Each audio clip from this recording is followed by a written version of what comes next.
આજરોજ રાજકોટ મહાનગરપાલિકા દ્વારા 18 વોર્ડના જે ઉમેદવાર જાહેર થયેલા તેમાં વોર્ડ નંબર 12માં મને ફરી જ્યારે ભારતીય જનતા પાર્ટીએ તક આપી છે ત્યારે હું ભારતીય જનતા પાર્ટીના શીર્ષ નેતૃત્વ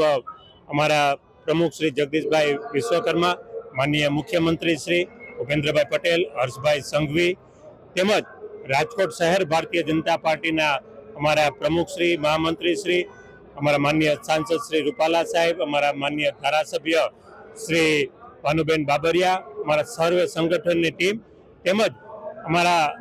સૌ કાર્યકર્તાઓનું હૃદયથી આભાર વ્યક્ત કરું છું અને પાર્ટીએ મારો જે ઉપર જે ભરોસો મૂક્યો છે એ ભરોસો છે ચરિતાર્થ થાય એ દિશામાં મારા પ્રયત્નો રહેશે. વોર્ડ નંબર 12ના કાર્યકરો કાયમી ભારતીય જનતા પાર્ટીની વિચારધારા સાથે જોડાયેલા છે. અમારા માટે કમળ છે એ મહત્વનું હોય છે.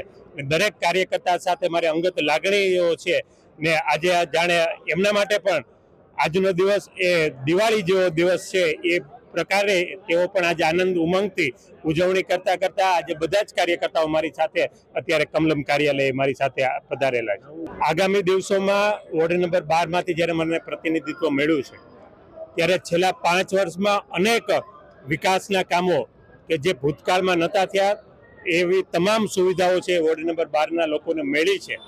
આગામી વર્ષોમાં પણ એક કોર્પોરેટર જનપ્રતિનિધિ તો ખરો જ, પણ 12 નંબરના